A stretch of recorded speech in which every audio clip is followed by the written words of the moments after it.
અંતર્ગત છે. આ બધી જ કથાઓની વિશેષતા આપ જો ટેલિવિઝનમાં જોવો તે પાર્થેશ્વર મહાદેવ.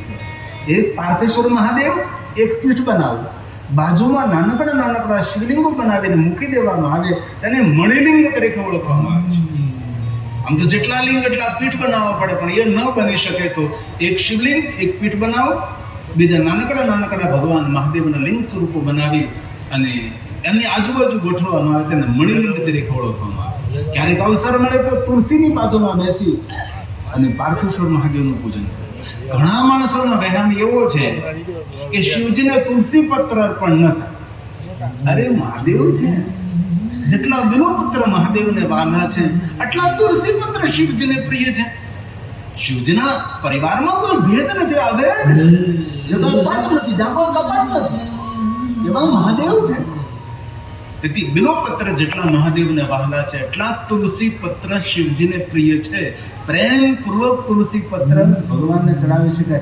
બિલ્વપત્ર અષ્ટમીના દિવસે ન તોડી શકાય, સંક્રાંતિના દિવસે તોડી ન શકાય, અમાવાસ્યાના દિવસે તોડી ન શકાય, રવિ મહાસરે સોમવારના દિવસે બિલ્વપત્ર ન તોડી શકાય, રાત્રના સમયે બિલ્વપત્ર ન તોડી શકાય. આવા ઘણા બધા નિયમો બિલ્વપત્રના છે. બિલ્વપત્ર કોણ તોડી શકે તેનો પણ મહિમા છે. બિલ્વપત્ર તોડવાનો કોને અધિકાર છે એ પણ મહિમા છે. અને કોઈ માણસ એક બિલ્વવૃક્ષ વાવે અને એક બિલ્વવૃક્ષ મોટું કરે, તેને 1 કરોડ શિવાલય નિર્માણ કરવાનું પુણ્ય મળે છે.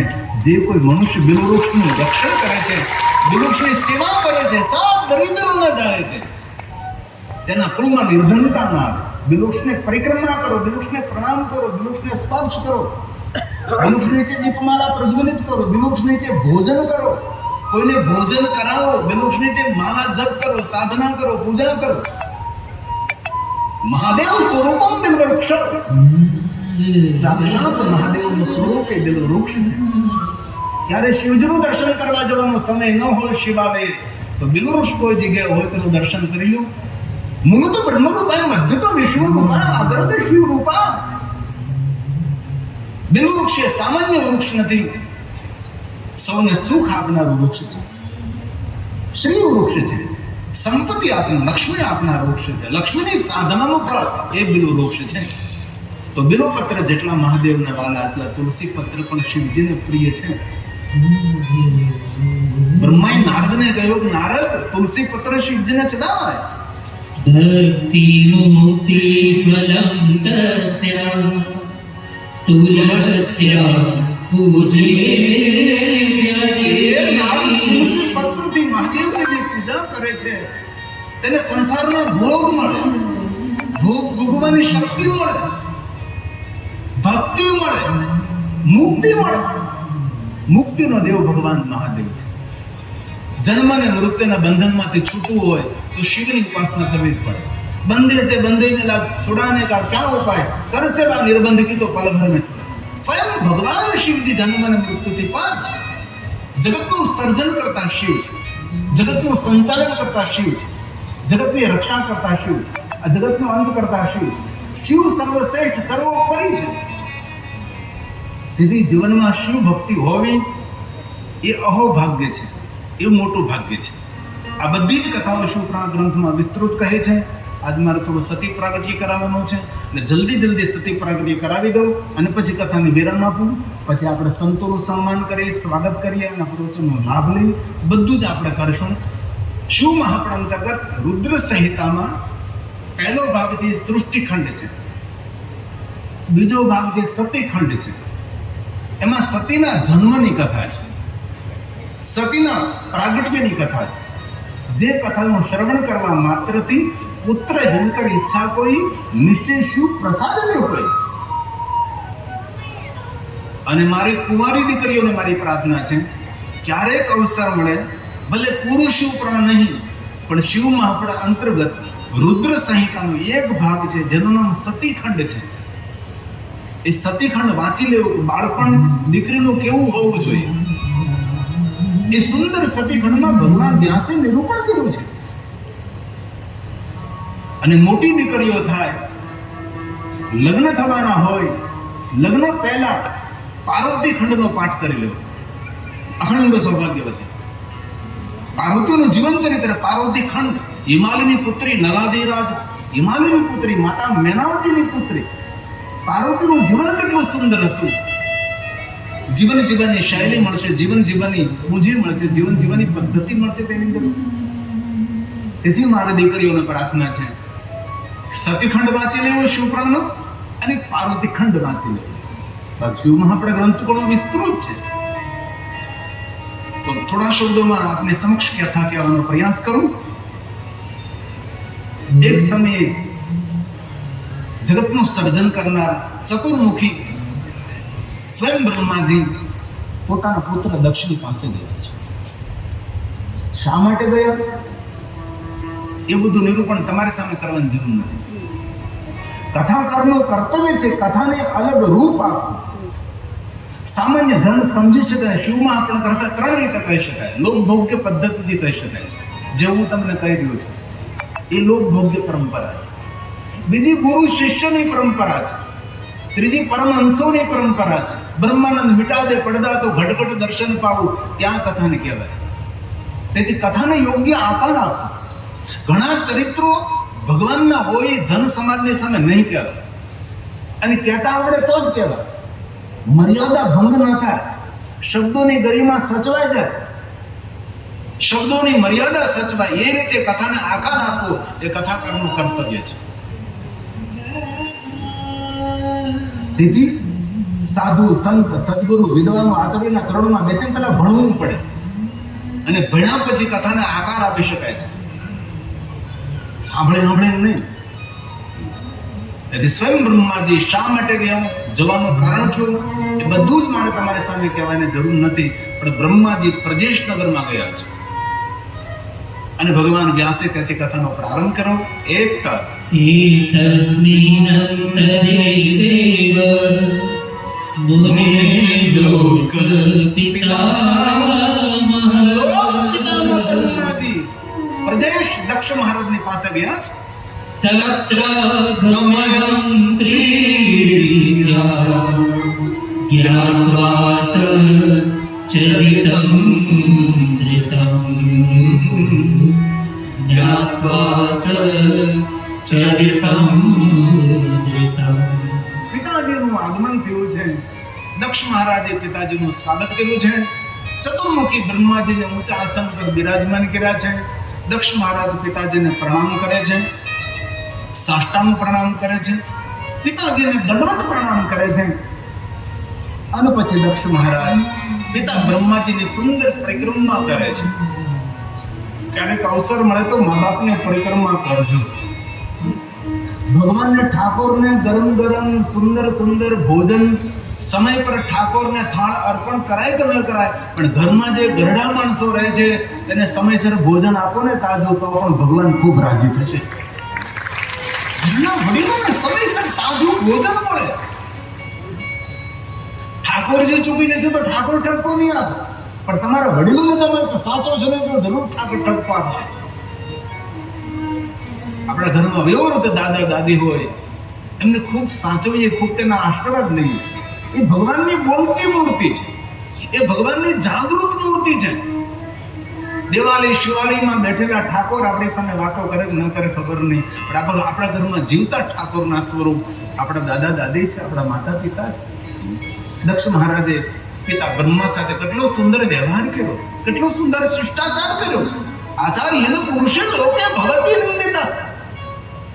જે લોકોને જીવતા આવડતું નથી તેને સમાજમાં નિંદા થાય છે. જો જીવતા આવડે તો તાપડી નિંદા કરવાનો કોઈને સમય જ નથી. તેથી જીવતા આવડવું જરૂરી છે. દક્ષ મહારાજ હાથ જોડીને કહે છે, પિતા બ્રહ્મા, આપણને આજ્ઞા કરો, કઈ સેવા કરો. ત્યારે બ્રહ્માજી ઊંડા શ્વાસ લઈને છોડે છે, નિશાસા નાખે છે, નિરાશા ચહેરા ઉપર છે. ત્યારે દક્ષ મહારાજે પૂછ્યું કે પિતા બ્રહ્મા, આપ એટલા કેમ ઉદાસ દેખાયો છો? આપનો પુત્ર છું, આપને આજ્ઞા આપું, કઈ સેવા કરું? જે બ્રહ્માજી મૂળ વાત નથી કહેતા શા માટે હું આવ્યો છું, પણ બ્રહ્માજી એમ કહે છે પુત્ર દક્ષને કે દક્ષ મહારાજ, આપના આંગણે સાક્ષાત અંબા જગદંબા સ્વયં ભવાની જગત જનની આપની પુત્રી બને, પ્રજેશ નગર પાવન બને, ધરા ધન્ય બને, તમારું દાંપત્ય જીવન દિવ્ય બને. સામાન્ય પુત્રી નહીં, વિશ્વ માલકીન જગત જનની સ્વયં ભવાની તમારા આંગણે પુત્રી બનીને પ્રગટ થાય, એવો ભાવ પ્રગટ કર્યો છે. પિતાજી, આપ મને આજ્ઞા કહો, હું શું કરી શકું? એના માટે તમારે તપ કરવું પડે. બ્રહ્માજીએ દક્ષ મહારાજને તપ કરવાની આજ્ઞા આપી છે. બ્રહ્મા બ્રહ્મલોકમાં ગયા અને પછી દક્ષ મહારાજ વીરણીની પાસે જાય છે અને વીરણીને કહે છે, વીરણી, પિતા બ્રહ્માજીએ કહ્યું છે પુત્રી પ્રાપ્તિ માટે મારે તપ કરવા જવું પડે. વીરણી ખૂબ રાજી થયા છે કે પુત્રી પ્રાપ્તિ માટે આપ તપ કરવા જઈ રહ્યા છો, ગૌરવની વાત છે. નગરના સજ્જન ડાયા માણસોને ખબર પડે દક્ષ મહારાજને મળવા માટે આવે છે અને દક્ષ મહારાજની વાતને વધાવે છે કે દીકરાઓ માટે તો ઘણા તપ કરવા ગયા છે, પણ દીકરી માટે તમે તપ કરવા જઈ રહ્યા છો. સમાજને એક નવો વિચાર આપી રહ્યા છે, સમાજને એક નવી પ્રેરણા તમે પૂરી પાડી રહ્યા છો. નગરના માણસોએ સન્માન કર્યું છે અને દક્ષ મહારાજ પુત્રી પ્રાપ્તિ માટે, દીકરીના જન્મ માટે બ્રહ્માજીએ જે પ્રમાણે કહ્યું તે પ્રમાણે હિમાલય પહાડોની કંદરામાં જાય છે અને માતા જગદંબાનું સુંદર આરાધન કરે છે. અને કઠિન તપના ફળ સ્વરૂપે માતા જગદંબાની સ્તુતિ કરતા માતા પ્રગટ થાય છે. સુંદર માતા જગદંબાની સ્તુતિ છે. આ તો નવરાત્રિ ચાલે છે, આ તો ચૈત્રી નવરાત્રિ છે. વિશેષ પ્રકારે માતાની ઉપાસના નવરાત્રિની અંદર. અને દક્ષ મહારાજે જગદંબાને સુંદર સ્તુતિ કરી છે. આખી તો ગાવાનો સમય નથી, પણ એક શ્લોક તેમાંથી બોલીએ આપણે, જે દક્ષ મહારાજે માતા ભવાની માટે સુંદર સ્તુતિનું ગાયન કર્યું છે.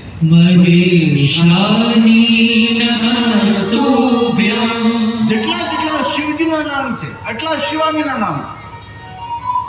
શિવ તો શિવા, કાલ તો કાલી, મહાકાલ તો મહાકાલી, મહેશ તો મહેશ્વરી, સનાતન તો સનાતની, મહાદેવ તો મહાદેવી. જેટલા જેટલા મહાદેવના નામ છે તેટલા જેટલા આદ્ય શક્તિ મહાદેવીના પણ નામો છે. તેથી દક્ષ મહારાજ કહે છે,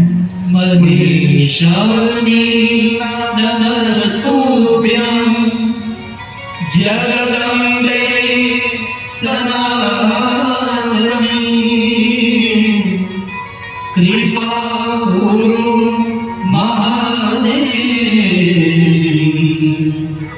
સત્ય સત્ય સ્વરૂપિણી સત્ય સત્ય સ્વરૂપિણી. કઠિન આરાધન, કઠિન ઉપાસના.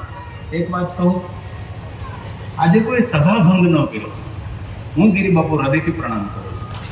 ખૂબ મહાદેવના આશીર્વાદ છે, ખૂબ મહાદેવના આશીર્વાદ, ખૂબ ભગવાન તમને રાજી રાખે અને ખૂબ ભગવાન તમારા પર કૃપા કરે એવી મહાદેવની પ્રાર્થના. કોઈ ભાઈ, કોઈ દાદા વચ્ચેથી ઉભા નથી રહ્યા છે.